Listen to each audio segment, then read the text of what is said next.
Mi vecina anciana corría por la calle gritando como una loca todas las madrugadas. Yo le tenía miedo, hasta la noche en que me deslizó una nota por debajo de la puerta diciendo que no estaba loca, solo estaba fingiendo para que mi esposo no sospechara nada. «Mira las cámaras de seguridad del patio», decía el papel. Cuando abrí las imágenes, vi a mi esposo cavando algo en la oscuridad, y a su lado, herramientas que ningún hombre inocente necesitaría tener. Pero antes de continuar, asegúrate de ya estar suscrito al canal y escribe en los comentarios, ¿desde dónde estás viendo este video? Nos encanta saber hasta dónde están llegando nuestras historias. Mi nombre es Sofía, tengo 32 años, y durante mucho tiempo creí que había construido la vida perfecta. Me casé con Ricardo hace 4 años, después de un noviazgo intenso y apasionado que parecía sacado de una película romántica. Él era atento, cariñoso, trabajaba como gerente comercial en una empresa de tecnología y siempre me hacía sentir la mujer más importante del mundo. Vivíamos en una casa cómoda, en un fraccionamiento cerrado a las afueras de Ciudad de México, rodeados de silencio y tranquilidad. Pero esa tranquilidad comenzó a agrietarse hace unos 6 meses, cuando algo extraño empezó a suceder todas las noches. Nuestra vecina, doña Guadalupe, una señora de unos 70 años que vivía sola en la casa de al lado, comenzó a tener brotes nocturnos. Siempre alrededor de las 2 de la mañana, yo despertaba con el sonido de pasos apresurados en la acera y gritos agudos que cortaban la madrugada como cuchillos. Ella corría de un lado a otro frente a nuestro portón, gritando cosas sin sentido, a veces riendo de forma histérica, otras veces llorando como si estuviera viendo algo terrible. Al principio estaba aterrada. Mi corazón se aceleraba cada vez que escuchaba esos gritos. Despertaba sudando frío, agarrada al brazo de Ricardo, implorándole que hiciera algo. Pero él siempre me calmaba con esa voz serena y firme que tanto amaba. «Amor, doña Guadalupe está enferma. Tiene demencia senil.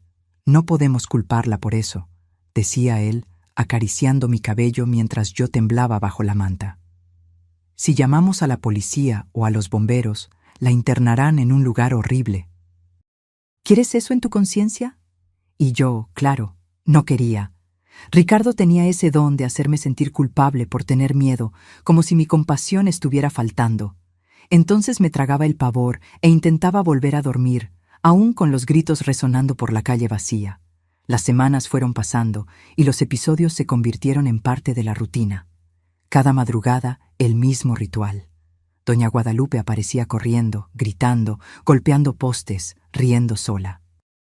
Los otros vecinos también se quejaban, pero nadie hacía nada concreto. Algunos decían que tenía familia en otra ciudad, pero que la habían abandonado allí. Otros hablaban de que siempre había sido extraña, incluso antes de envejecer. Ricardo seguía siendo mi puerto seguro. Nunca demostraba irritación con la situación, solo una paciencia casi santa. A veces lo veía por la ventana, observando a doña Guadalupe de lejos, con una expresión pensativa que no podía descifrar. Cuando le preguntaba qué estaba pensando, él sonreía y decía que solo estaba preocupado por su seguridad. «Puede lastimarse corriendo así en la oscuridad», comentaba él. «Pero no hay mucho que podamos hacer, amor, a no ser tener paciencia». Y yo tenía paciencia, o al menos intentaba tenerla, pero el miedo no se iba. Cada noche me iba a dormir con el corazón oprimido, sabiendo que en pocas horas sería despertada por esos gritos. Comencé a tener insomnio. Tomaba té de manzanilla, melatonina, cualquier cosa que me ayudara a relajar. Pero nada funcionaba completamente. Una cosa que comenzó a incomodarme, además de los gritos, eran pequeños detalles que venía notando en Ricardo. Cosas que antes no les prestaba atención, pero que ahora parecían acumularse como piedritas en un zapato. Por ejemplo, él estaba saliendo más tarde del trabajo. Llegaba a casa a veces después de las 11 de la noche, cansado, con ropa ligeramente sucia de tierra o polvo. Cuando le preguntaba, decía que estaba supervisando obras de infraestructura de TI en empresas clientes, que necesitaba visitar almacenes y espacios en construcción. Tenía sentido. Yo no tenía motivo para dudar. Pero también estaba el hecho de que comenzó a bloquear el celular con contraseña. Antes era solo el reconocimiento facial y yo tenía acceso libre si necesitaba usarlo para cualquier cosa. Ahora, una contraseña de 6 dígitos, que él decía ser exigencia de la empresa por cuestiones de seguridad. Nuevamente, tenía sentido. Y estaba el patio. Nuestro patio era grande, con algunos árboles frutales y un césped que a Ricardo le encantaba cuidar. Pero recientemente comenzó a mover una zona específica, cerca del árbol de guamúchil en el fondo. Dijo que estaba planeando construir una tarima de madera, un espacio gourmet para recibir amigos. Comenzó a cavar, a mover tierra, a traer materiales. Hacía todo solo, generalmente por la noche o los fines de semana, diciendo que era una sorpresa para mí y que quería hacerlo con sus propias manos. Me parecía extraño que hiciera eso solo, sin contratar a nadie, pero Ricardo siempre fue muy manitas, muy hábil, y yo estaba demasiado ocupada con mi propio trabajo como diseñadora gráfica, trabajando en casa la mayor parte del tiempo para cuestionar mucho, hasta que llegó esa noche. Ricardo tenía un viaje de negocios a Guadalajara, 3 días de conferencias y reuniones.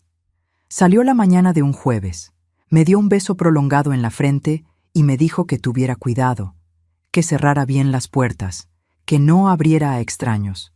Como siempre, celoso y preocupado. Me quedé sola en casa esa noche de jueves. Cené poco, vi una serie en Netflix, intenté relajarme, pero la soledad de la casa grande me dejaba inquieta. Seguía escuchando ruidos, el viento golpeando las ventanas, el crujido de la madera del techo, pequeños chasquidos que parecían pasos. Y entonces, puntualmente a las 2 de la mañana, comenzaron los gritos de doña Guadalupe. Esta vez parecía diferente, más cerca, más insistente. Yo estaba acostada en la cama, rígida de miedo, cuando escuché un sonido distinto, un arrastre, como si algo estuviera siendo empujado por debajo de la puerta principal. Me levanté despacio, el corazón martilleando en el pecho. Me puse las pantuflas y caminé hasta la sala, encendiendo las luces por el camino. Cuando llegué cerca de la puerta, vi un trozo de papel blanco doblado en el suelo. Lo tomé con las manos temblorosas. Era un papel de cuaderno común, doblado varias veces.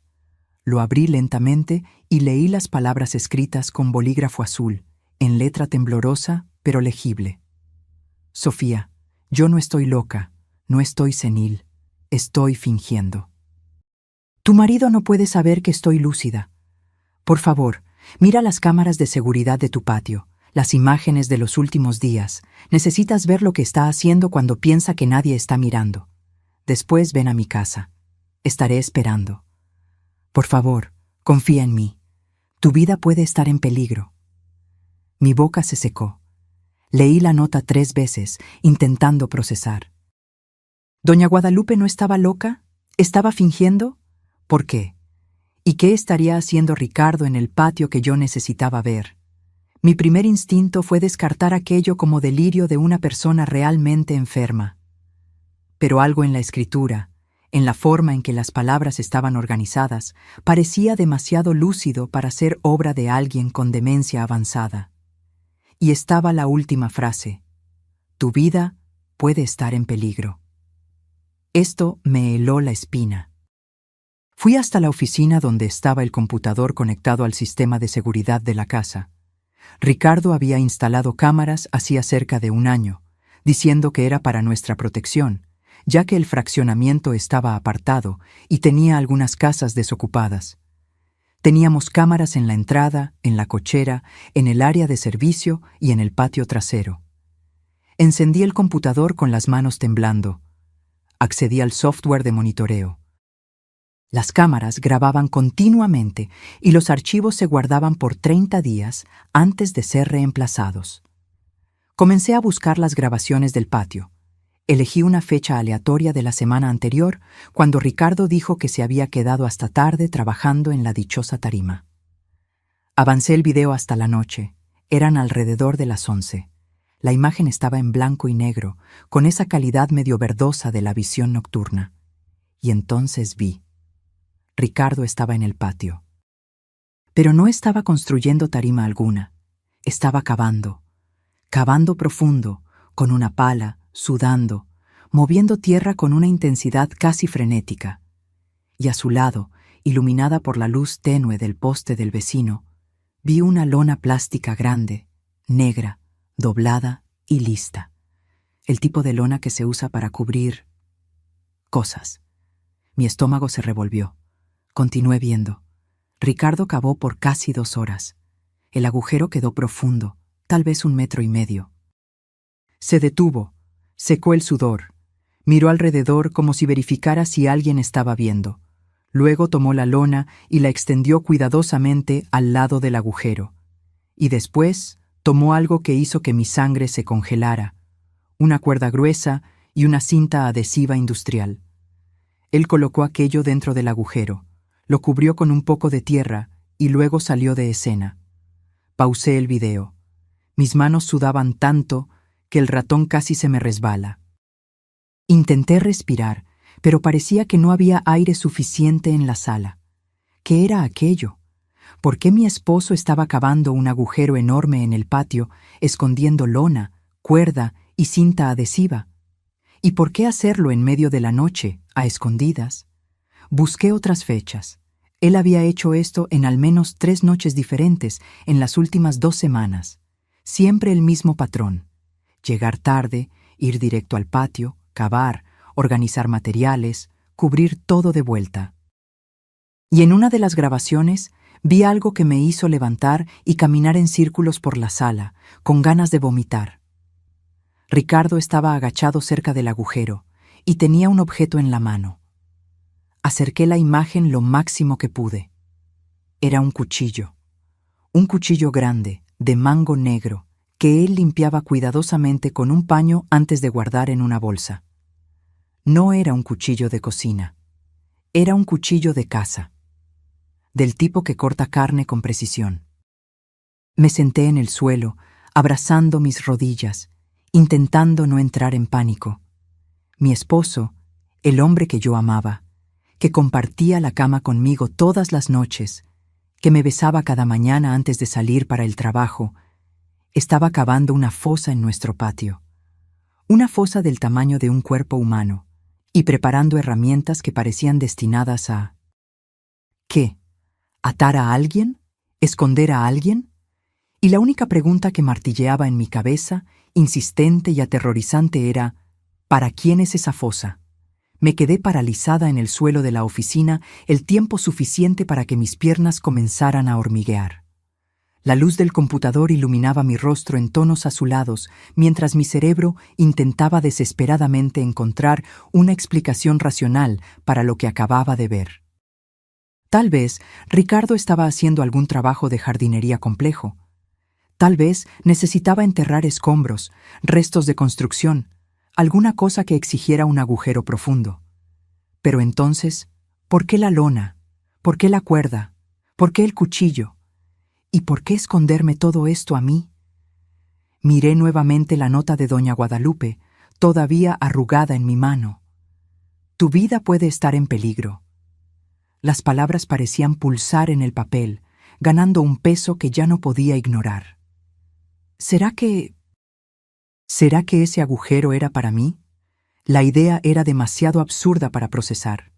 Ricardo me amaba. ¿No es así? Siempre fue atento, cuidadoso, presente. Nunca me levantó la voz. Nunca demostró señal alguna de violencia o agresividad. Éramos felices. Yo estaba segura de que éramos felices. Pero entonces, ¿por qué esa sensación en mi pecho, ese escalofrío en la espina, esa voz pequeña e insistente en mi cabeza diciendo que algo estaba muy, muy mal? Me levanté del suelo con dificultad y volví a la sala. Miré por la ventana en dirección a la casa de doña Guadalupe. Estaba todo oscuro y silencioso ahora. Ella había dejado de gritar hacía unos minutos. La nota decía que fuera hasta allí, que ella estaría esperando. Parte de mí quería cerrar todas las puertas, meterme bajo las mantas y fingir que nada de aquello estaba sucediendo. Esperar a que Ricardo volviera del viaje, actuar normalmente, tal vez hasta preguntar sobre la tarima de forma casual y evaluar su reacción. Pero otra parte de mí, la parte que acababa de ver a mi esposo preparar lo que se parecía mucho a una fosa clandestina, sabía que no podía simplemente ignorar aquello. Si doña Guadalupe tenía información, si ella sabía algo que yo no sabía, necesitaba escucharla. Me puse unos tenis, me vestí con una sudadera por encima del pijama y tomé mi celular. Verifiqué 3 veces que tuviera la batería llena.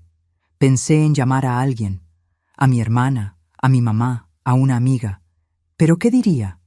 Oye, creo que mi marido está cavando una fosa en el patio. ¿Voy a casa de la vecina loca a investigar? Iban a pensar que me estaba volviendo loca. Abrí la puerta principal con cuidado, mirando a ambos lados antes de salir. El fraccionamiento estaba completamente silencioso.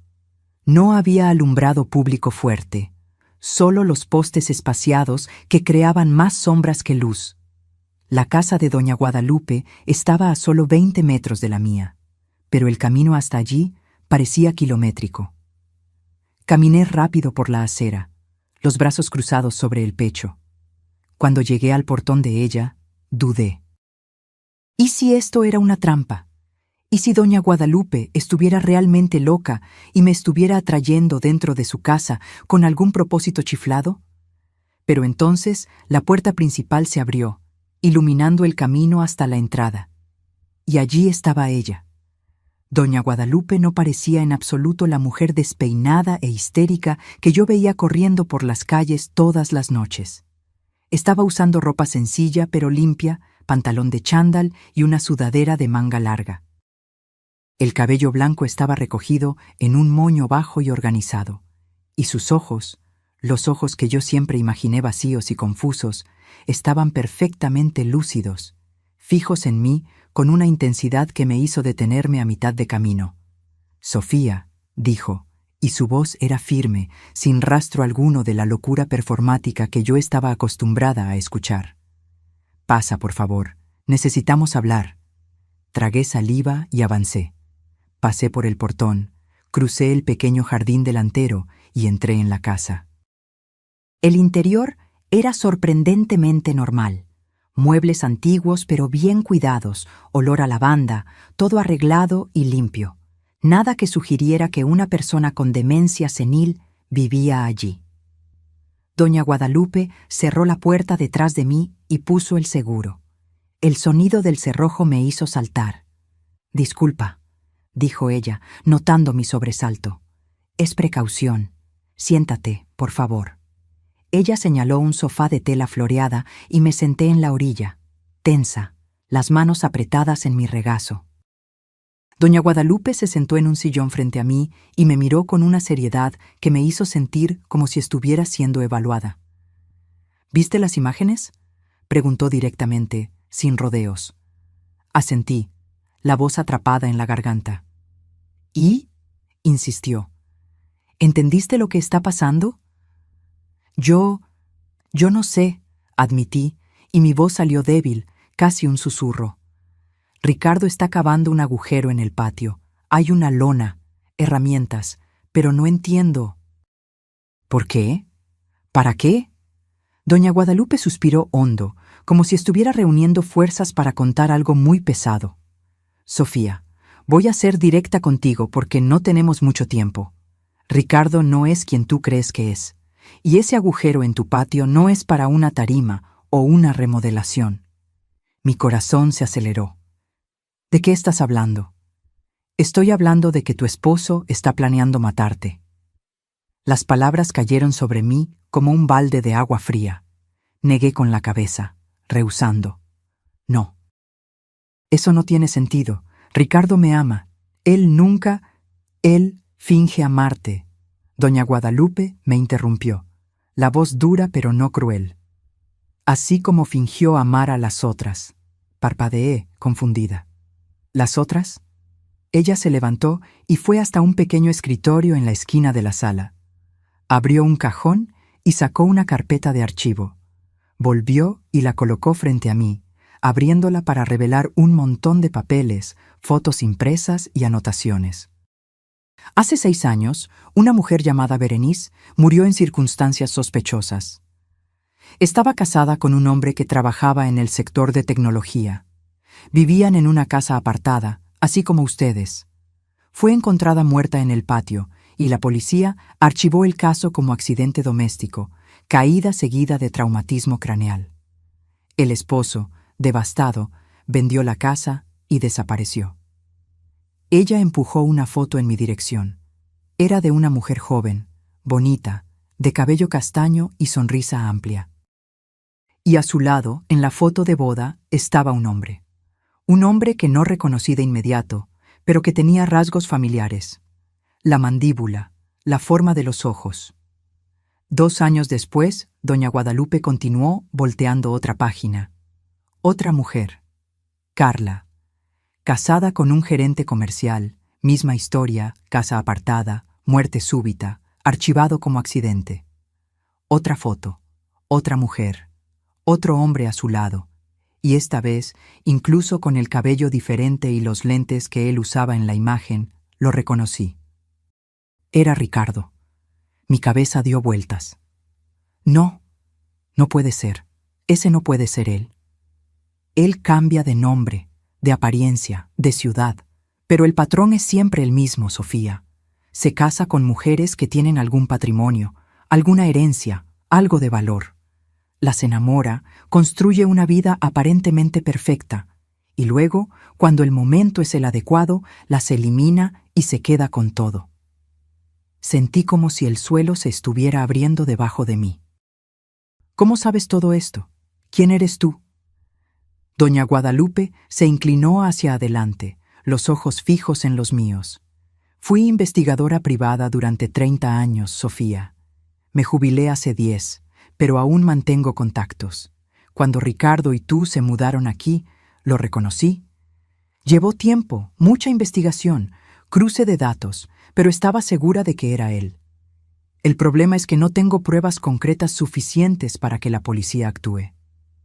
Así que comencé a vigilarlo. Y a fingir que estaba loca para que él no desconfiara de mí. La miré, aturdida. ¿Usted fingía estar loca para protegerme? Para protegerte y reunir evidencia, confirmó. Pero el tiempo se está acabando. Ricardo está acelerando el plan. Cavó ese agujero en los últimos días porque se está preparando. Y cuando él regrese de ese viaje, Sofía, él va a ejecutar. Me llevé las manos al rostro, intentando contener las lágrimas que comenzaban a caer. ¿Pero por qué? ¿Por qué yo? No tengo una fortuna, no tengo nada especial. Heredaste esta casa de tus padres, ¿no fue así? Doña Guadalupe me interrumpió. Una casa en un terreno grande, valorado, en un área que está siendo muy buscada por desarrolladoras. Ricardo lo sabe. Se casó contigo por eso. Era verdad. Mis padres habían muerto en un accidente automovilístico hacía 5 años, poco antes de que conociera a Ricardo. La casa había sido mi herencia. Ricardo siempre dijo que adoraba el lugar, que quería construir nuestro futuro allí. Pero ahora, mirando hacia atrás, me di cuenta de que él había sido quien sugirió que nos mudáramos aquí, quien insistió en que sería perfecto, quien planeó todo hasta el más mínimo detalle. ¿Qué estaba esperando?, pregunté, con la voz ahogada. ¿Por qué ahora? Probablemente esperó tiempo suficiente para no levantar sospechas. 4 años de matrimonio es un tiempo razonable. Y ahora, con el terreno valorándose cada vez más, debe haber decidido que es el momento. Respiré hondo, intentando organizar mis pensamientos. ¿Qué hago? ¿Voy a la policía? ¿Muestro las imágenes? Doña Guadalupe negó con la cabeza. Las imágenes muestran comportamiento sospechoso, pero no son prueba de crimen. Él puede alegar que estaba haciendo cualquier otra cosa. Y sin un cuerpo, sin evidencia concreta de intención de homicidio, la policía no puede arrestarlo. «¿Entonces qué hago?», pregunté, desesperada. «¿Espero a que me mate?». «No», dijo doña Guadalupe, firme. Lo atrapamos en flagrancia. Hacemos que él se rebele. La miré sin entender. Vas a volver a casa. Vas a actuar normalmente cuando él regrese del viaje. Y vamos a armar una situación en la que él se vea forzado a mostrar sus verdaderas intenciones, con testigos, con pruebas irrefutables. Todo mi cuerpo temblaba. Eso es una locura. No puedo fingir que todo está bien sabiendo que él quiere matarme. Puedes, Sofía, y vas a poder, porque la alternativa es huir ahora y pasar el resto de la vida mirando hacia atrás, esperando que él te encuentre. Hombres como Ricardo no se rinden fácilmente. Cerré los ojos, sintiendo el peso de la decisión. Mi vida entera había cambiado en una sola noche. El hombre que amaba, en quien confiaba, era un asesino. Y ahora yo necesitaba ser lo suficientemente fuerte para enfrentarlo. ¿Qué necesito hacer?, pregunté finalmente, abriendo los ojos y mirando a doña Guadalupe. Ella sonrió. No una sonrisa feliz, sino una sonrisa de alguien que reconoce el valor cuando lo ve. Primero, vas a volver a casa. Mañana actúas como si nada hubiera pasado. Respondes sus mensajes normalmente.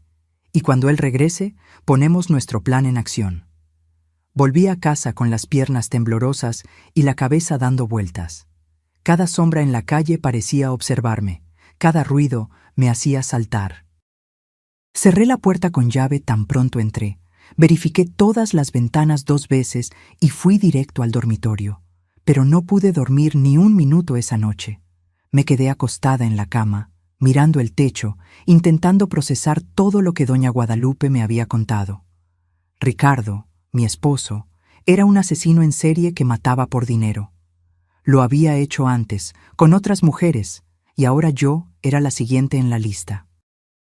Tomé el celular varias veces, pensando en llamar a mi hermana, a alguien de la familia. ¿Pero qué diría? Descubrí que mi marido quiere matarme, pero no tengo pruebas, así que necesito fingir que todo está bien para atraparlo en flagrancia. Me internarían. De madrugada recibí un mensaje de Ricardo. Amor, la reunión terminó tarde. Mañana hay más. Te amo. Duerme bien. Miré esas palabras en la pantalla, tan comunes, tan normales, tan cariñosas, y sentí náuseas. ¿Cómo podía escribir eso sabiendo lo que estaba planeando hacerme? ¿Cómo alguien puede ser tan frío, tan calculador? Respondí con un simple, te amo también, buenas noches, como haría normalmente.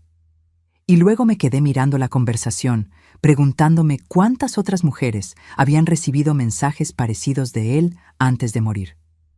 Cuando el sol finalmente salió, yo estaba exhausta pero incapaz de relajarme. Tomé una ducha larga, dejando que el agua caliente cayera sobre mí mientras lloraba en silencio. Intenté recomponerme. Necesitaba actuar normalmente. No podía dar ninguna señal de que sabía algo. Durante el día trabajé en el computador, o al menos fingí trabajar. En realidad, pasé horas buscando en Internet, buscando información sobre las mujeres que doña Guadalupe había mencionado. Encontré noticias antiguas, obituarios, algunos artículos sobre las muertes. Y en todos, la misma narrativa. Accidentes domésticos trágicos, maridos devastados, ninguna sospecha. Ricardo había sido perfecto en cubrir sus rastros. Si no fuera por doña Guadalupe, él habría sido perfecto conmigo también. Por la tarde, ella apareció en mi puerta, vestida con su ropa de siempre, un poco descuidada, el cabello despeinado a propósito. Pero sus ojos estaban alertas, inteligentes. ¿Podemos hablar?, preguntó, lo suficientemente alto para que pareciera que solo estaba siendo una vecina amable. La dejé entrar. Nos sentamos en la sala y ella me pasó un pequeño objeto, un broche de perla. Es una cámara y micrófono, explicó en voz baja. Ponte esto cuando Ricardo regrese, grabará todo. Tomé el broche, sintiendo el peso de él en la palma de mi mano. Parecía tan pequeño, tan frágil, para cargar la responsabilidad de posiblemente salvar mi vida. ¿Y después?, pregunté. ¿Cuál es el plan exacto? Doña Guadalupe se inclinó hacia adelante. Cuando él regrese, vas a decirle que necesitas hablar con él sobre algo importante. Lo llevarás al patio, cerca del agujero que él cavó. Lo vas a confrontar, pero de forma que él se sienta en control. Hombres como él adoran echarse flores, presumir cuando creen que ganaron. ¿Y si él me ataca antes de eso? Yo estaré vigilando. Tengo cámaras apuntadas a tu patio desde mi casa. A la menor señal de peligro real, llamo a la policía. Pero necesitamos que él se incrimine, Sofía. Necesitamos que él admita lo que está planeando, de preferencia con detalles. Me mordí el labio, nerviosa. ¿Y si él no cae en la trampa? ¿Y si se da cuenta? No se dará cuenta. Hombres como Ricardo son arrogantes. Él cree que eres demasiado frágil, demasiado ingenua para desconfiar de él. Usa eso a tu favor. Pasamos el resto de la tarde ensayando. Doña Guadalupe me hizo repetir varias veces lo que debía decir, cómo debía actuar, cómo provocar a Ricardo de forma sutil sin parecer demasiado obvio. Era como memorizar un guión para una obra de teatro, excepto que el escenario era mi propia casa y el precio del error era mi vida. Ricardo regresó el sábado por la noche, tal como lo planeado. Escuché su coche entrando en la cochera y todo mi cuerpo se contrajo. Respiré hondo, ajusté el broche con cámara en mi blusa y forcé una sonrisa en mi rostro. Cuando entró por la puerta, estaba con la maleta de viaje y esa sonrisa encantadora que un día me hizo enamorarme. Vino hacia mí, me abrazó fuerte y me besó largamente. «Me hiciste falta», murmuró contra mi cabello. «Tú también», mentí, mi estómago revuelto. Soltó la maleta y fue a la cocina a tomar agua. Yo lo seguí, intentando parecer casual. «¿Cómo estuvo el viaje?», pregunté, apoyándome en la barra. «Productivo. Cerramos unos buenos contratos. Voy a necesitar viajar de nuevo el próximo mes, pero esta vez será más rápido». Fue todo lo que pude decir. Él me miró, la cabeza ligeramente inclinada. «¿Estás bien? Pareces cansada». «Solo que no dormí muy bien sola aquí. La casa se queda muy silenciosa». «¿Doña Guadalupe no hizo de las suyas?», preguntó, y noté un brillo extraño en sus ojos al mencionar el nombre de ella. «Sí hizo. Corrió gritando ayer de nuevo, pero ya estoy acostumbrada». Ricardo esbozó una pequeña sonrisa. «Pobrecita, va a terminar lastimándose en algún momento de estos». La forma en que dijo eso me dio escalofríos. Parecía más una predicción que preocupación genuina. Aclaré mi garganta. «Ricardo, quería hablar contigo sobre una cosa. Es importante». Él se enderezó, atento. «Claro, ¿qué pasó?». «Es sobre el patio, sobre lo que estás construyendo allí». Vi un cambio sutil en su expresión, una tensión casi imperceptible alrededor de sus ojos. «¿La tarima? ¿Qué tiene?». «Es que estaba mirando por la ventana el otro día y vi que hiciste un agujero muy grande allí, y me dejó curiosa. ¿Puedes mostrarme cómo va a quedar? Quiero entender el proyecto». Ricardo se quedó en silencio por un momento demasiado largo. Luego sonrió, pero la sonrisa no alcanzó sus ojos. «Claro, amor. ¿Quieres ir ahora?». «Podemos», respondí, intentando mantener la voz firme. Pasó su brazo por mis hombros y me guió hasta la puerta trasera. Mi corazón latía tan fuerte que estaba segura de que él podía oírlo. Pasamos por el área de servicio y salimos al patio. La noche estaba clara, con una luna llena que iluminaba todo con una luz plateada y fría. Caminamos por el césped hasta llegar cerca del guamúchil. Y allí estaba, el agujero. Lo había cubierto con tablas de madera, probablemente para disimular, pero se podían ver los bordes, la tierra removida alrededor. «Entonces», dijo Ricardo, soltando mi hombro y caminando hasta la orilla del agujero. «Aquí va a ser la cimentación de la tarima. Necesita ser profundo para quedar estable». «Parece muy profundo para una simple tarima», comenté, acercándome cautelosamente. «Es que quiero hacer algo elaborado, con diferentes niveles, ¿sabes? Va a quedar hermoso». Hablaba con tanta naturalidad, tanta convicción, que por un segundo casi le creí. Casi olvidé que estaba mirando lo que probablemente sería mi sepultura. «Ricardo», comencé, y mi voz tembló ligeramente. «Necesito preguntarte una cosa, y quiero que seas honesto conmigo». Él se volteó hacia mí, con la expresión curiosa. «Claro, puedes preguntar». «¿Por qué te casaste conmigo?» La pregunta lo tomó por sorpresa. Él parpadeó, confundido. «¿Cómo que por qué?» «Porque te amo, Sofía. Tú lo sabes». «¿Pero por qué yo específicamente? ¿Qué te atrajo de mí?» «Amor, ¿por qué estás preguntando esto?», dijo, dando un paso en mi dirección. «¿Te estás sintiendo insegura? Solo responde, por favor». Ricardo suspiró, como si estuviera siendo paciente con una niña. «Tú eres especial, inteligente, bonita, independiente. Cuando te conocí, supe que quería pasar mi vida contigo». «¿Y la casa?», pregunté, mi voz volviéndose más firme. «La casa que heredé de mis padres». «¿Eso tuvo alguna influencia en tu decisión?». Vi el cambio en su rostro. Sutil, pero estaba allí, la máscara comenzando a agrietarse. «¿Qué clase de pregunta es esa?», dijo, y había una dureza nueva en su tono. «Es una pregunta simple, Ricardo. ¿Te casaste conmigo por la casa?». Él soltó una risa corta, sin humor. «Estás siendo ridícula».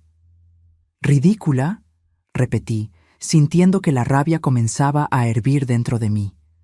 «Sé sobre las otras, Ricardo. Berenice, Carla. Sé lo que hiciste con ellas». El silencio que siguió fue absoluto. Hasta los grillos dejaron de cantar. Ricardo se quedó completamente inmóvil, mirándome con una intensidad que me hizo querer correr. Pero me forcé a quedarme quieta, a mirarlo de vuelta. Y entonces, lentamente, sonrió. Pero no era la sonrisa encantadora y cálida que yo conocía. Era algo frío, vacío, aterrador. «Entonces lo sabes», dijo calmadamente, como si estuviéramos comentando sobre el clima. «La viejita loca te lo contó, ¿no fue así? Sabía que estaba fingiendo.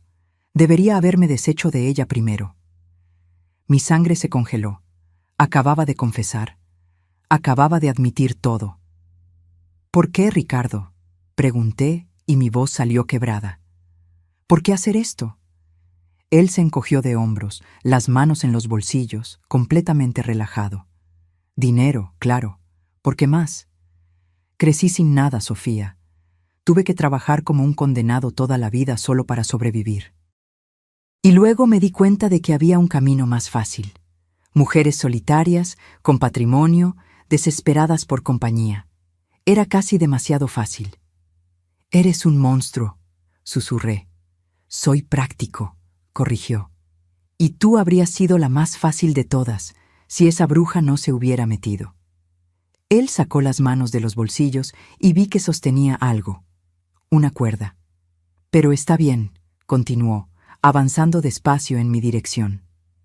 «Esto solo complica un poco las cosas, pero el resultado será el mismo». Retrocedí, pero él fue más rápido.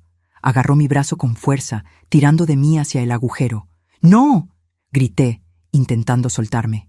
Y entonces, de repente, luces fuertes se encendieron alrededor del patio. Voces gritando, personas corriendo. Ricardo se detuvo, confundido, mirando a todos lados. Y antes de que pudiera procesar lo que estaba sucediendo, policías surgieron de detrás de la cerca, de los laterales de la casa, rodeándonos completamente. «Policía, suéltela y ponga las manos donde podamos ver». Ricardo me soltó aturdido. Corrí lejos de él hacia los policías. Y allí, cerca de la cerca, vi a doña Guadalupe con una tableta en las manos mostrando la grabación en vivo de lo que acababa de suceder. Ella había planeado todo. Las cámaras, la policía escondida, esperando el momento exacto. Ricardo fue esposado, aún sin parecer creer que había sido atrapado.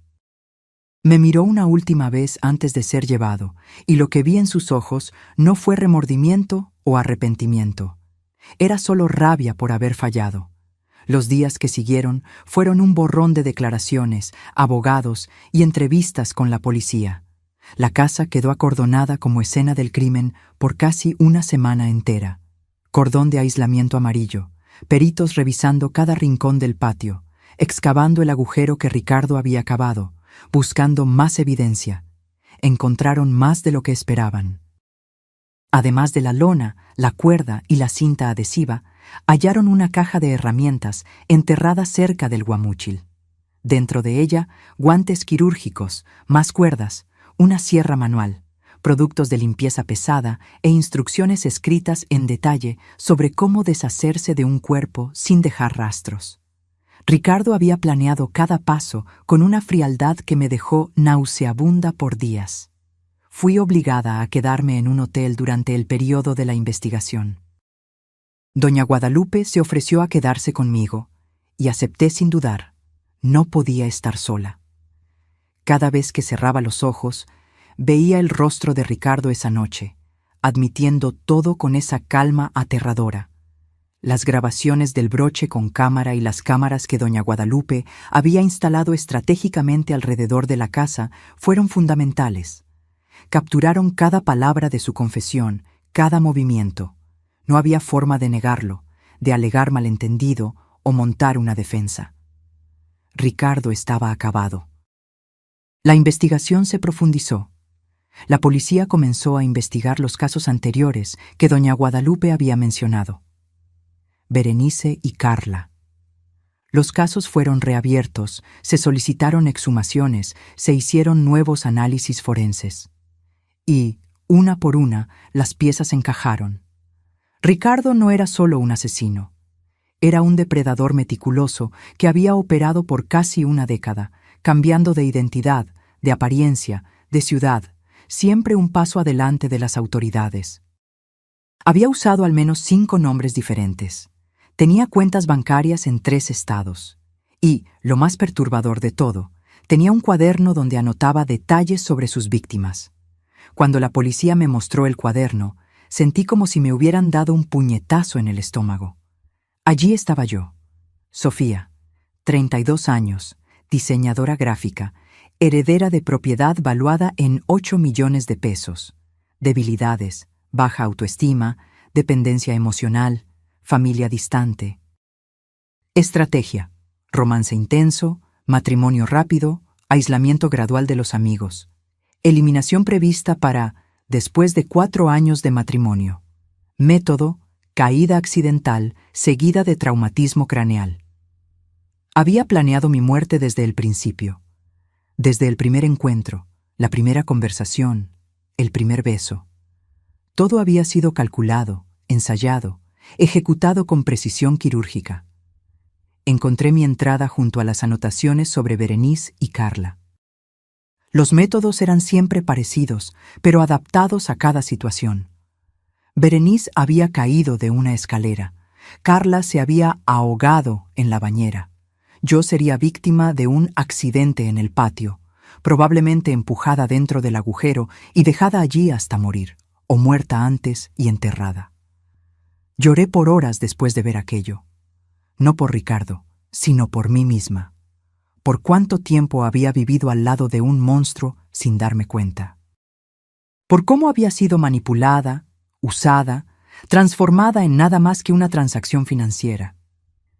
Mi familia, finalmente, se enteró de todo. Mi hermana viajó inmediatamente para quedarse conmigo.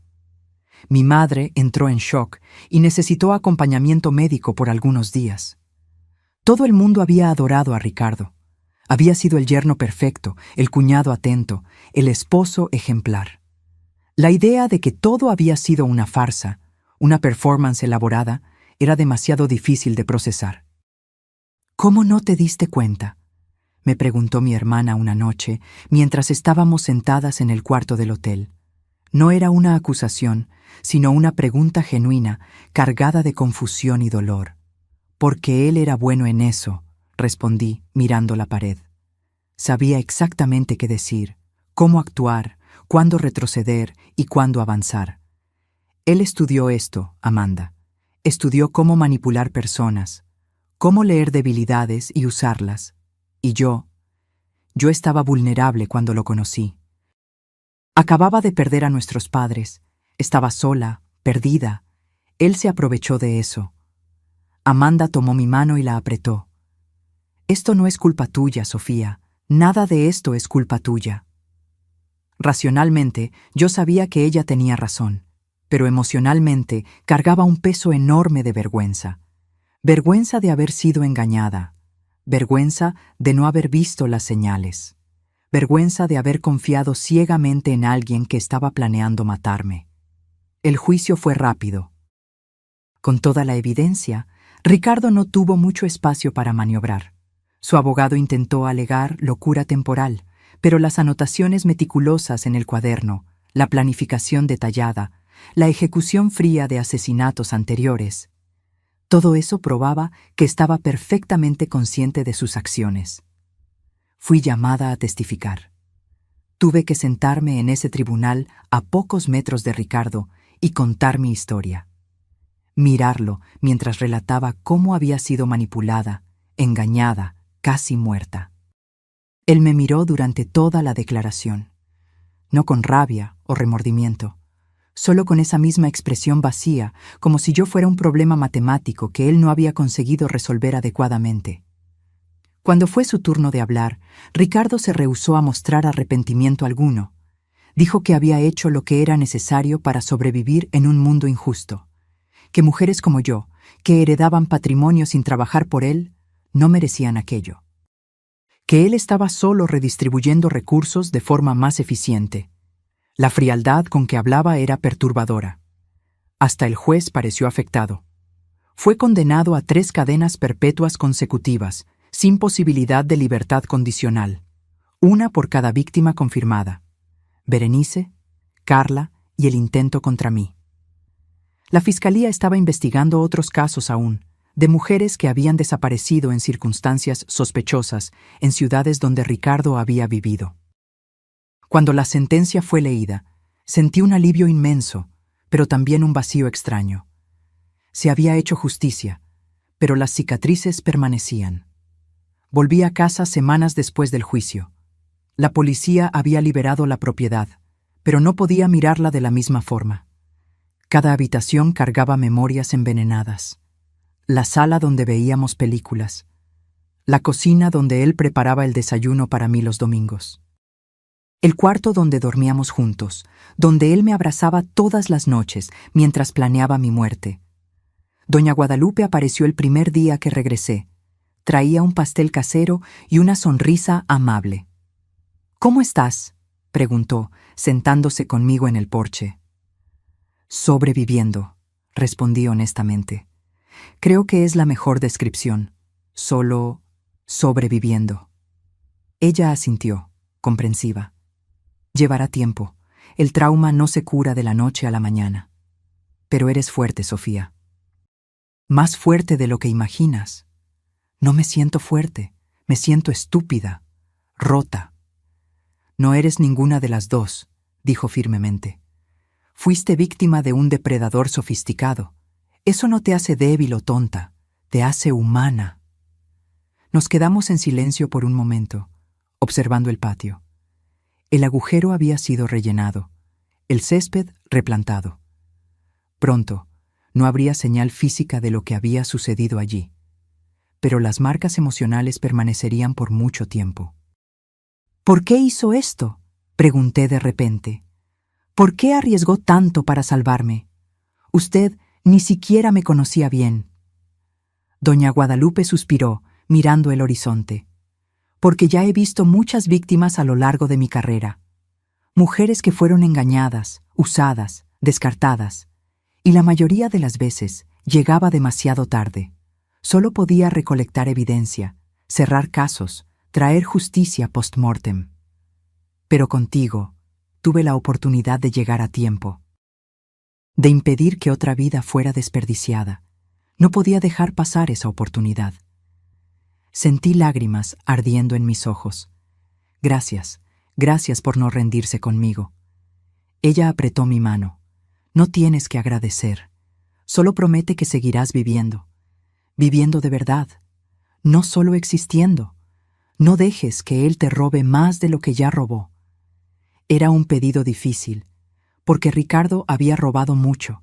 Había robado mi confianza, mi inocencia, mi capacidad de creer en la gente fácilmente. Había transformado cada relación que había tenido en algo sospechoso, contaminado. Pero prometí intentarlo. Le prometí a ella y a mí misma que no dejaría que ese trauma me definiera para siempre. Los primeros meses fueron los más difíciles. Comencé terapia intensiva, 2 veces por semana. Mi terapeuta, doctora Paulina, era especialista en trauma y TEPT. Me ayudó a entender que lo que estaba sintiendo, el miedo constante, las pesadillas recurrentes, la desconfianza generalizada, eran respuestas normales a una situación anormal. Pasaste por una traición profunda, me explicó en una de las sesiones. No fue solo el descubrimiento de que tu marido quería matarte. Fue la percepción de que la persona en la que más confiabas, que compartía tu vida, tu cama, tus sueños, nunca fue quien pensaste que era. Eso sacude los cimientos de lo que crees sobre las relaciones, sobre tu propia capacidad de juicio. Tenía razón. Yo cuestionaba cada decisión que había tomado, cada momento que había pasado con Ricardo, intentando identificar las señales que había perdido. ¿Cómo había conseguido engañarme tan completamente? ¿Qué tipo de persona era yo para no haberme dado cuenta de que estaba viviendo con un asesino? Tú no eres responsable de su sociopatía, doctora Paulina insistía siempre. Personas como Ricardo son maestros de la manipulación. Gastan años perfeccionando sus máscaras. No es un fallo tuyo no haber visto a través de ella. Intelectualmente lo entendía, pero emocionalmente cargaba la culpa como una piedra en el pecho. Vendí la casa. Ya no podía vivir allí. Cada habitación me asfixiaba, cada sombra me asustaba. Compré un apartamento pequeño en el centro de la ciudad, en un edificio con portería 24 horas y cámaras en todos los pisos. Necesitaba sentirme segura, aunque fuera una ilusión. Doña Guadalupe también se mudó. Dijo que quería estar más cerca del centro, más cerca de mí. Alquiló un apartamento en el mismo edificio, 3 pisos arriba. Se convirtió en más que una vecina. Se convirtió en familia, la única persona que realmente entendía por lo que yo había pasado. Ella me presentó a un grupo de apoyo para víctimas de violencia doméstica y abuso. Al principio, me resistí. No fui abusada físicamente, argumenté. Ricardo nunca me levantó la mano. Pero abusó de ti psicológicamente, replicó doña Guadalupe. La manipulación es abuso, Sofía. El control es abuso. Y la planificación de homicidio definitivamente califica. Fui a la primera reunión renuente, sintiendo que estaba invadiendo un espacio que no era mío. Pero tan pronto como las otras mujeres comenzaron a compartir sus historias, me di cuenta de que tenía más en común con ellas de lo que imaginaba. Historias de manipulación sutil. De aislamiento gradual de amigos y familia. De gaslighting, cuando el abusador te hace dudar de tu propia percepción de la realidad. De control financiero disfrazado de cuidado, de amenazas veladas encubiertas por declaraciones de amor. Una mujer, Julia, describió cómo su exmarido la convenció lentamente de que ella era incapaz de tomar decisiones sola. Comenzó con pequeñas cosas.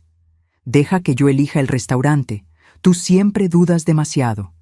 Y escaló hasta el punto en que ella no podía ni comprar ropa sin la aprobación de él. Otra, Mariana, contó cómo su pareja la aisló de toda la familia, creando conflictos fabricados, haciéndole creer que todos estaban en su contra, que solo él realmente se preocupaba. Yo reconocía elementos de esas historias en mi propia experiencia. Ricardo nunca había sido agresivo o controlador de forma obvia. Pero mirando hacia atrás, veía los patrones. Cómo sutilmente me desmotivaba a mantener contacto frecuente con mi familia, siempre con excusas razonables. Cómo siempre sabía exactamente qué decir para hacerme sentir culpable cuando yo cuestionaba algo. Cómo yo me había vuelto gradualmente dependiente de su aprobación para sentirme bien conmigo misma. Compartí mi historia por primera vez en ese grupo. Fue liberador y aterrador al mismo tiempo. Cuando terminé, estaba temblando, lágrimas corriendo por mi rostro, pero al mirar alrededor vi solo comprensión, solidaridad, fuerza colectiva. «Sobreviviste», dijo Julia, tomando mi mano. «Viste el mal a los ojos y sobreviviste. Eso te convierte en una guerrera». No me sentía como una guerrera, pero estaba comenzando a entender que la supervivencia por sí misma era un acto de coraje. Volví al trabajo gradualmente. El diseño gráfico era algo que podía hacer desde casa, a mi propio ritmo. Mis clientes eran comprensivos con los plazos más flexibles que yo necesitaba. La creatividad fue difícil al principio. ¿Cómo crear algo bonito cuando tu mundo interior estaba tan feo? Pero lentamente regresó.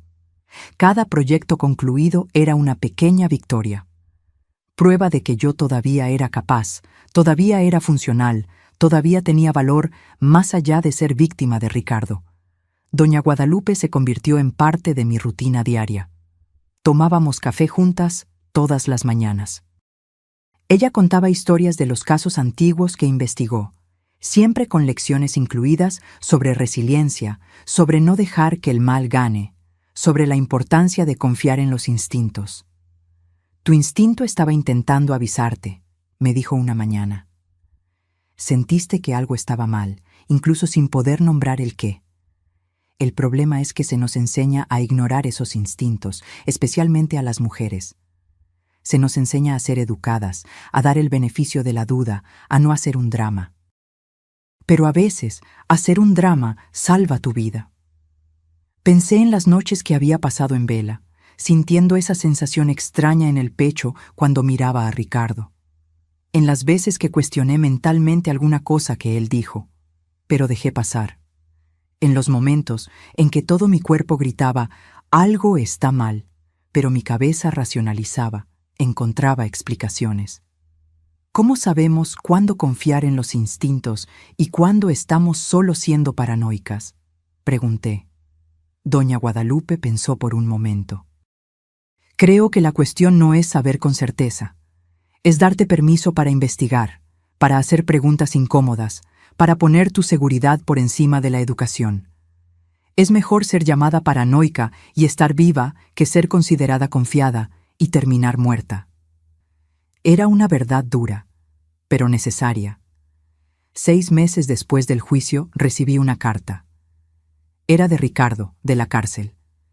Mi primer instinto fue romperla sin leer. Pero la curiosidad ganó. La carta era corta, escrita con letra esmerada. Sofía, sé que probablemente no quieres saber de mí. No espero perdón ni comprensión, pero quería que supieras que, de todas, fuiste la más difícil. No por la ejecución. Esa sería simple, sino porque por algunos momentos, breves que fueran, llegué a cuestionarme si podría realmente tener algo real. Si podría parar. Pero la verdad es que no sé cómo ser otra cosa aparte de lo que soy. No sé cómo sentir lo que las personas normales sienten. Y tal vez al final, tú fuiste la afortunada. Escapaste. Las otras no tuvieron esa oportunidad.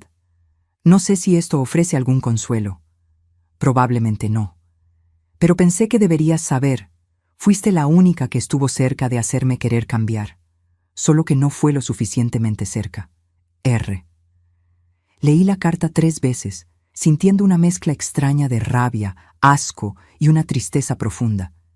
Incluso ahora, incluso detrás de las rejas, estaba intentando manipular. Intentando plantar la idea de que yo había sido especial, que nuestra conexión había significado algo, pero no significó. No para él, de cualquier forma. Para él, yo era un medio para un fin, y esa carta era solo otro intento de ejercer control, de ocupar espacio en mi cabeza. Rompí la carta en pedazos pequeños y la tiré a la basura. Bloqueé cualquier posibilidad de correspondencia futura. Él no merecería ni un segundo más de mi tiempo, ningún fragmento de mi atención.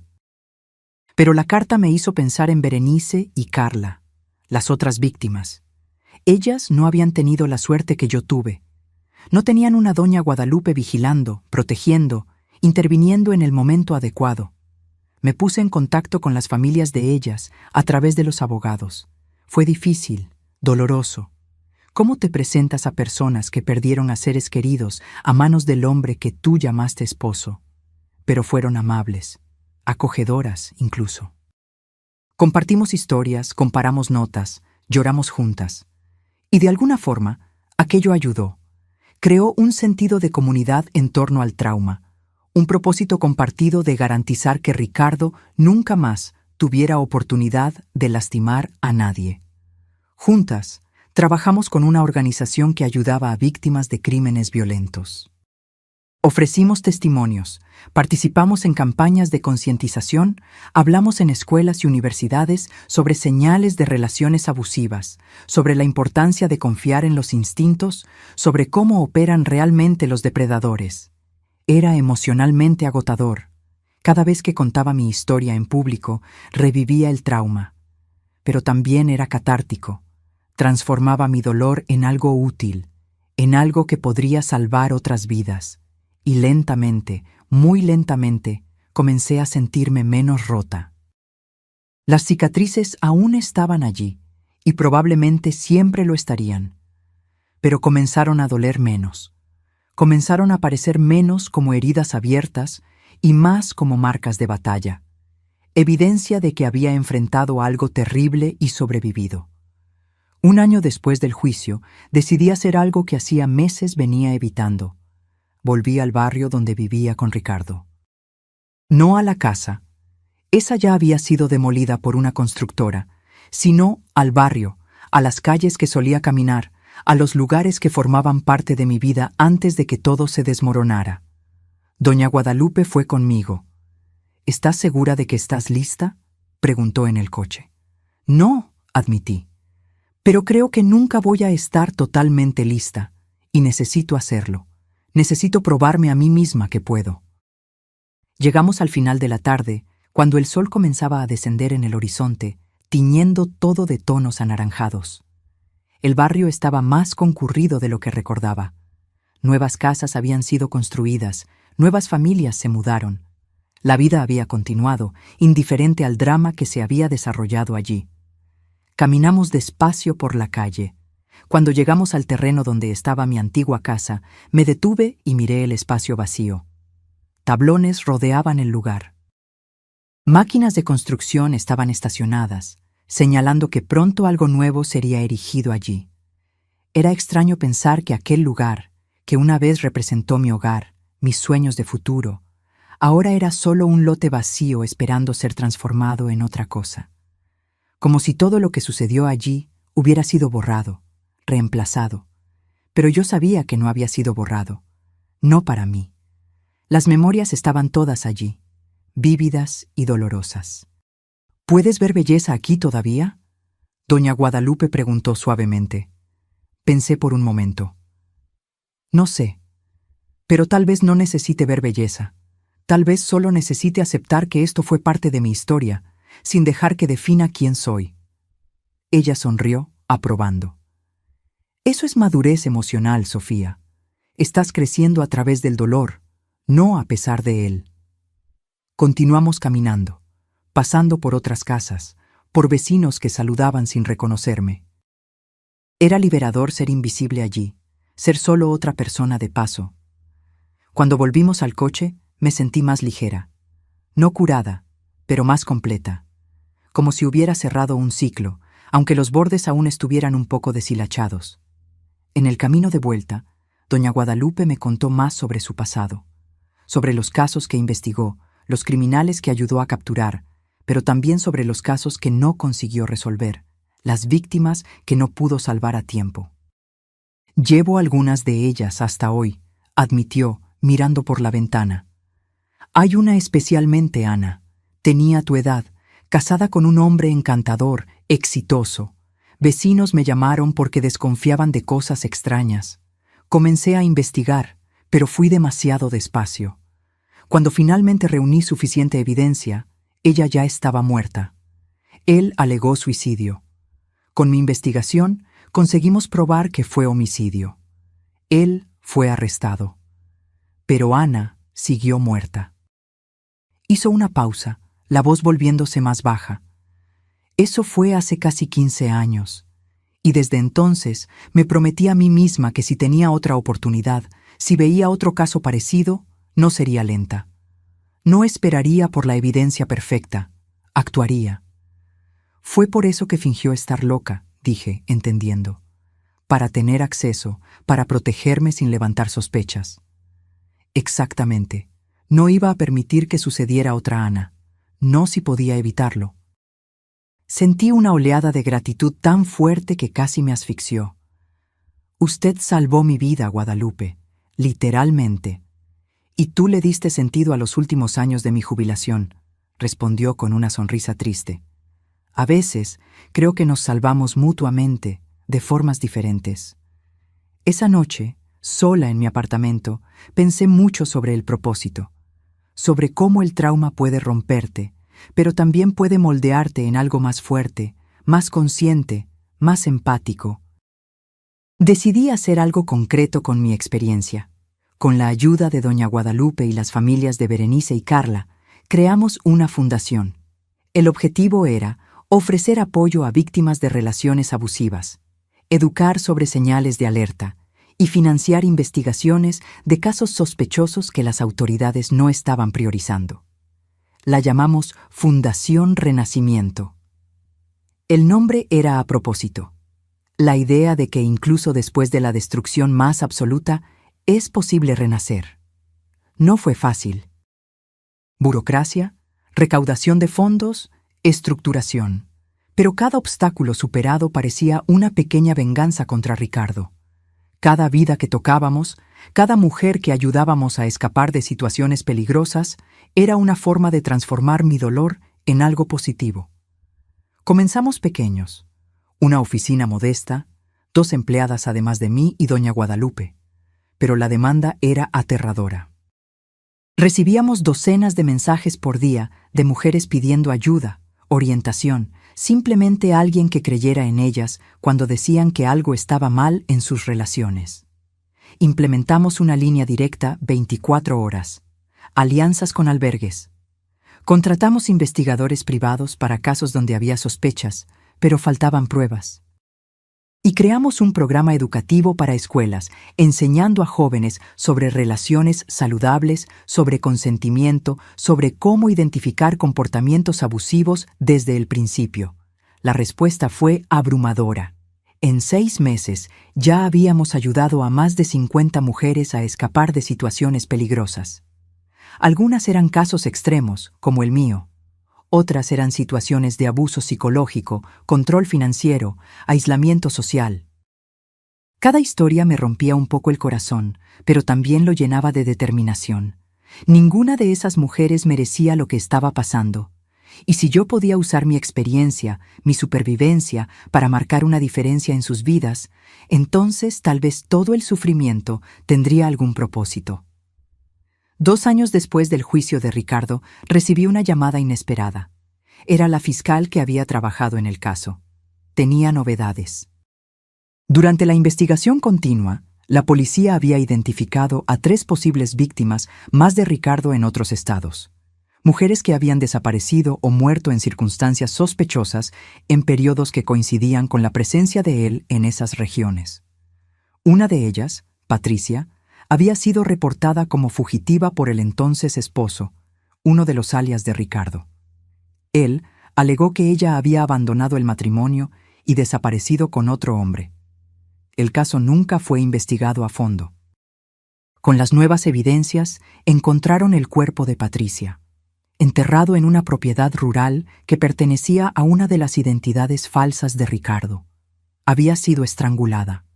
Las otras 2 víctimas aún estaban desaparecidas, pero la policía estaba cavando, en el sentido literal y figurado, en propiedades asociadas a Ricardo. «Creemos que puede haber más», me dijo la fiscal por teléfono. «Puede ser que haya estado haciendo esto por más tiempo de lo que imaginábamos. Tal vez desde sus 20 y tantos años». Sentí náuseas. «¿Cuántas, cree usted?» Difícil decir. Pero entre casos confirmados, sospechosos y posibles, Tal vez una docena de mujeres, 12 vidas destruidas, 12 familias destruidas, y yo casi había sido la 13ª. Él va a pasar el resto de la vida en la cárcel, ¿verdad? Pregunté, aunque ya sabía la respuesta. Sin lugar a dudas. Con estas nuevas acusaciones responderá por múltiples homicidios. No hay posibilidad de que vuelva a ver la libertad. Después de colgar, me senté en el suelo de la oficina de la fundación y lloré. Lloré por Patricia. Lloré por Berenice y Carla. Lloré por las mujeres de las que aún ni sabíamos los nombres. Lloré por la sensación abrumadora de impotencia ante tanto mal. Doña Guadalupe me encontró así, sentada en el suelo, los ojos rojos. Más víctimas, fue todo lo que pude decir. Ella no necesitó más explicaciones. Se sentó a mi lado en el suelo, no intentando consolarme con palabras vacías, solo quedándose allí, presente, sólida. ¿Qué hacemos con esto?, pregunté después de un tiempo. ¿Con la conciencia de que existen tantos monstruos por ahí, depredando a mujeres inocentes? Hacemos exactamente lo que estamos haciendo, doña Guadalupe respondió. Luchamos, educamos, protegemos a quienes podemos proteger. No ganamos todas las batallas, Sofía, pero ganamos algunas. Y cada vida salvada, cada mujer que escapa, cada depredador que cae, es una victoria. Ella tenía razón. Yo no podía salvar a todas. No podía deshacer lo que Ricardo había hecho, pero podía honrar a las que no sobrevivieron usando mi propia supervivencia para marcar una diferencia. Esa noche, actualizamos el sitio web de la Fundación con fotos de las víctimas conocidas de Ricardo. Creamos un memorial digital, un espacio para que sus familias compartieran memorias, para que ellas fueran recordadas no solo como víctimas, sino como personas completas que habían vivido, amado, soñado. Fue doloroso, pero necesario. Ellas merecían ser vistas. Merecían que sus historias fueran contadas. 3 años después de mi casi muerte, la fundación había crecido significativamente. Ahora teníamos 5 oficinas en diferentes estados, un equipo de 20 personas y alianzas con agencias de policía especializadas en crímenes contra mujeres. Yo me había convertido en portavoz de la causa, dando entrevistas, hablando en conferencias, participando en paneles sobre violencia doméstica y psicológica. Era agotador, pero también gratificante. Una de las charlas más impactantes que di fue en una universidad. Después de la presentación, una joven de unos 20 años se acercó. Estaba llorando. «Usted acaba de describir mi relación», dijo, la voz temblando. Todo lo que dijo sobre manipulación, sobre aislamiento gradual, sobre sentir que te estás volviendo loca, es exactamente lo que estoy viviendo. Me senté con ella por 2 horas, escuchando, orientando, ayudándola a crear un plan de salida seguro. La conecté con recursos de la fundación. 3 semanas después, recibí un mensaje de ella. Había terminado la relación, estaba viviendo con su familia nuevamente, estaba en terapia. «Usted salvó mi vida», escribió. Estaba tan confundida, creyendo que el problema era yo. Ahora veo que él estaba haciendo todo deliberadamente. Mensajes así hacían que todo el sufrimiento valiera la pena. Cada vida tocada, cada mente abierta, cada mujer salvada, era un golpe contra la impunidad de depredadores como Ricardo. Pero el trabajo también me expuso a historias horribles. Mujeres que no habían escapado a tiempo. Niños que perdieron a sus madres. Familias destrozadas. Cada caso dejaba una marca. Añadía más peso a lo que yo ya cargaba. Volví a tener pesadillas con frecuencia. Siempre variaciones del mismo tema. Ricardo encontrándome, acorralándome, terminando lo que había comenzado. Despertaba sudando, el corazón acelerado. Me llevaba minutos convencerme de que estaba segura, que él estaba tras las rejas, que no podía alcanzarme. Doctora Paulina me ayudó a entender que esto era normal. Estás constantemente reviviendo tu trauma a través del trabajo de la fundación. Es noble, importante, pero también puede ser retraumatizante. Necesitas encontrar equilibrio. Comencé a implementar límites más rígidos, un día a la semana sin ningún trabajo relacionado con la fundación. Tiempo para hobbies, para amigos, para cosas que no tenían nada que ver con trauma o supervivencia. Volví a pintar, algo que adoraba en la adolescencia pero había abandonado. Compré lienzos, pinturas, pinceles. Y comencé a crear. Al principio, las pinturas eran oscuras, violentas, llenas de caos, pero lentamente colores más claros comenzaron a aparecer, formas más suaves, esperanza infiltrándose en la oscuridad. También comencé a salir con alguien nuevamente. Esto fue aterrador. ¿Cómo confiar en alguien después de todo lo que pasé? ¿Cómo abrir mi corazón sabiendo que fui engañada tan completamente antes? Las primeras citas fueron desastres. Yo analizaba cada palabra, cada gesto, buscando señales de manipulación. Cuestionaba todo, desconfiaba de cualquier demostración de afecto.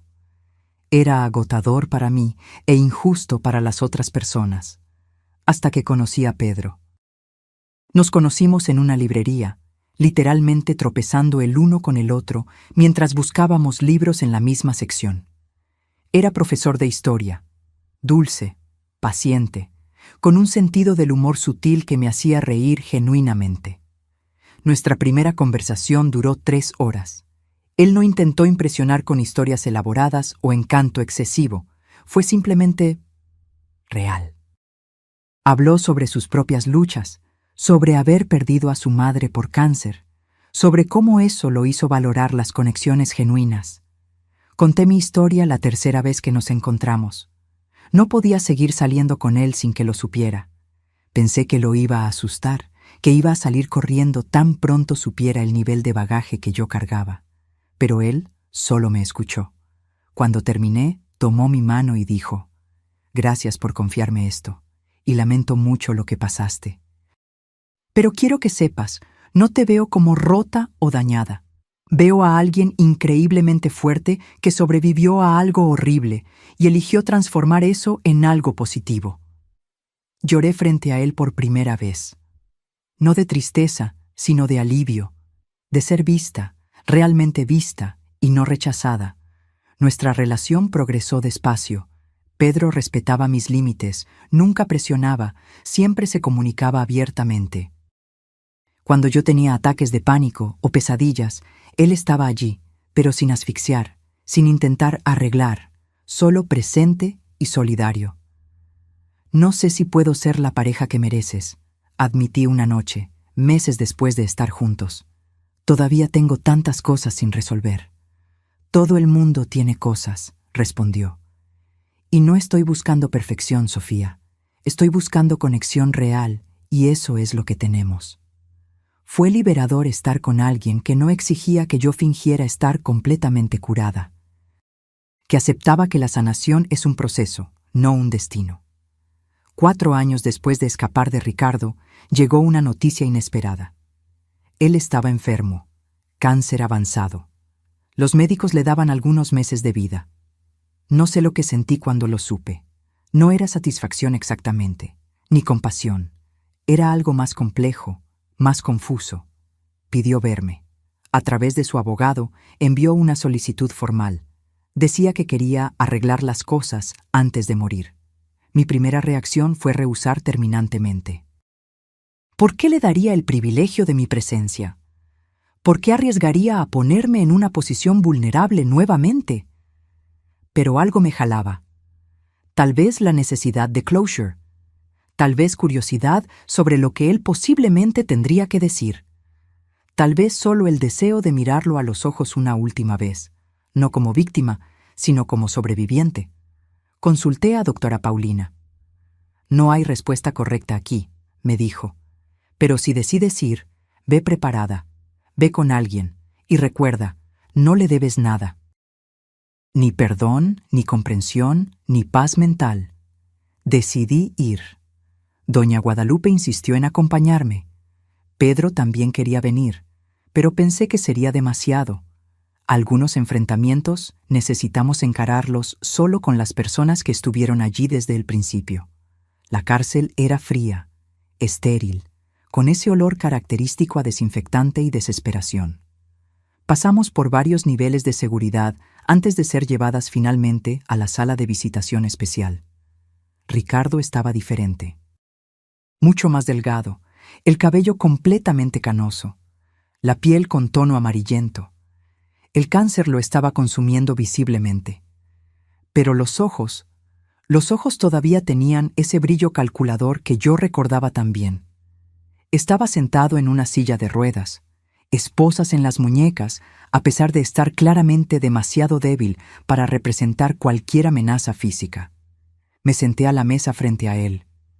Doña Guadalupe se quedó de pie detrás de mí, una presencia protectora silenciosa.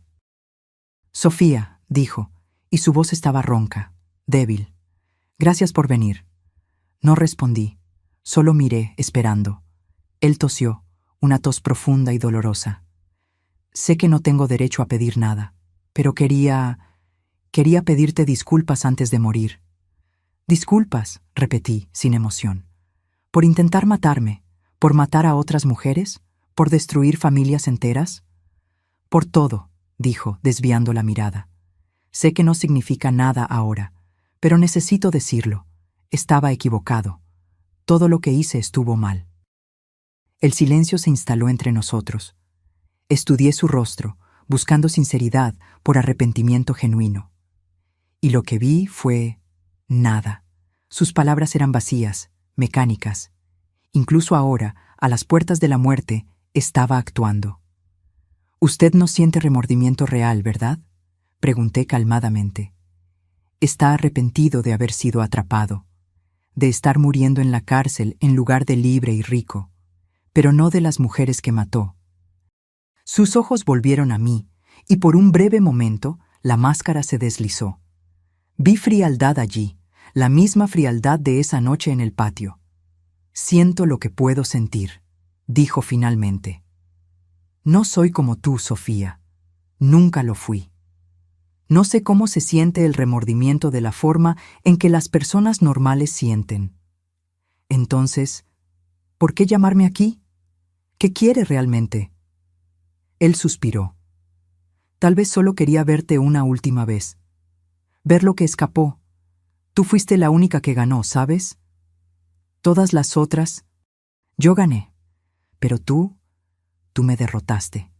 Y allí estaba.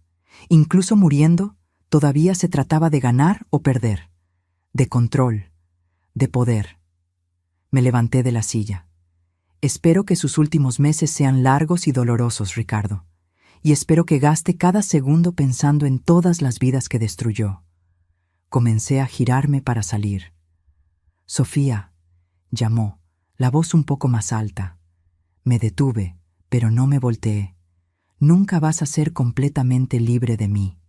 Estaré en tu cabeza para siempre. Cada relación, cada momento de duda, cada pesadilla. Gané más de lo que crees». Me volteé y lo miré una última vez. «Te equivocas. Tú no me definiste. Fuiste un capítulo horrible en mi vida, pero no eres toda la historia. Yo elijo quién soy, y elijo no dejar que tengas poder sobre mí». Y salí, doña Guadalupe a mi lado, su mano firme en mi hombro. Afuera de la cárcel respiré hondo el aire fresco. Sentí como si acabara de escalar una montaña enorme. «¿Cómo estás?», preguntó doña Guadalupe. «Bien», respondí, y me di cuenta de que era verdad. Mejor de lo que esperaba. Intentó una última manipulación, un último intento de hacerme sentir que todavía tenía poder sobre mí, pero no lo tiene. Ricardo murió 3 semanas después. No fui al funeral, no envié flores ni condolencias. Solo seguí viviendo, seguí trabajando, seguí sanando. Su muerte cerró un capítulo, pero no abrió heridas nuevas. Ya había procesado el trauma, ya había hecho las paces con mi supervivencia. Él era solo una nota a pie de página ahora, no el título de mi historia. 5 años después de esa noche aterrorizante en el patio, mi vida era irreconocible, en el mejor sentido posible. La Fundación Renacimiento se había expandido a 10 estados. Habíamos ayudado a más de 1000 mujeres a escapar de relaciones peligrosas. implementamos programas educativos en más de 100 escuelas. Y trabajamos con legisladores para crear leyes más fuertes contra el acoso, el hostigamiento y la violencia psicológica. Pedro y yo nos casamos en una ceremonia pequeña, íntima, rodeados solo por personas que realmente importaban.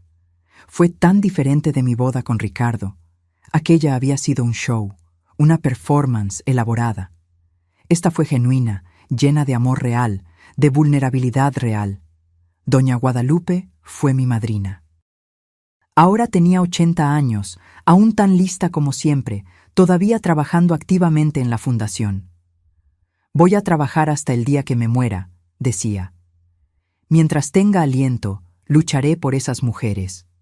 Tuvimos un hijo, Gabriel. Cuando descubrí que estaba embarazada, fui invadida por miedos que ni sabía que tenía. ¿Y si yo cargaba algún daño tan profundo que no pudiera ser buena madre? ¿Y si proyectaba mis miedos en él? ¿Y si el trauma me impedía amarlo como merecía? Pero cuando nació y lo sostuve por primera vez, todos esos miedos se disolvieron.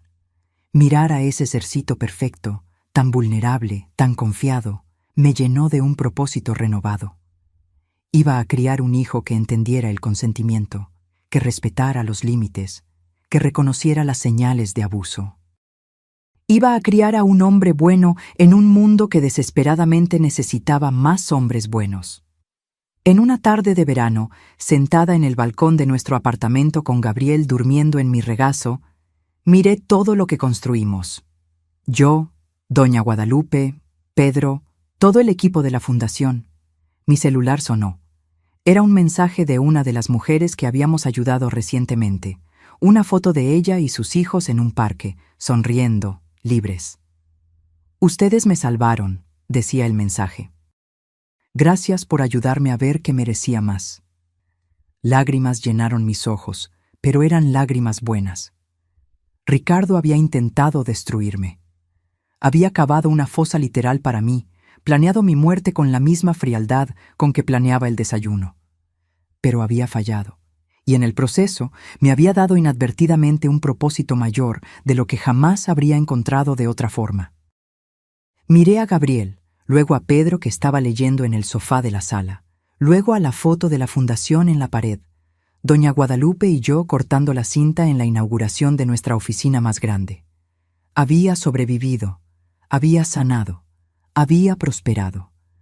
Ricardo tenía razón en una cosa, nunca lo olvidaría completamente. Las cicatrices aún estaban allí. Probablemente siempre lo estarían, pero ellas no me definían.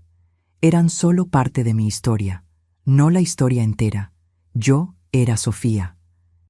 Sobreviviente, fundadora, esposa, madre, defensora, guerrera, y estaba viva, gloriosamente, desafiantemente, agradecidamente viva, y eso, al final, era la mayor venganza de todas.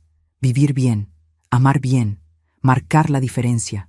Ricardo había cavado una fosa, pero fue él quien cayó en ella. Yo estaba aquí, bajo el sol, respirando aire fresco, sosteniendo a mi hijo, planeando el futuro. Había ganado. Y seguiría ganando, un día a la vez, una mujer salvada a la vez, hasta que no hubiera más Ricardos en el mundo. Hasta que no hubiera más mujeres necesitando ser salvadas. Era un objetivo ambicioso, tal vez imposible. Pero después de todo lo que sobreviví, había aprendido que imposible es solo una palabra. Ahora, si te gustó esta historia, haz clic en suscribirse y dime en los comentarios qué parte te dejó con el ojo cuadrado. Ah, y no olvides hacerte miembro para tener acceso a videos exclusivos que no publico aquí. Te espero allí.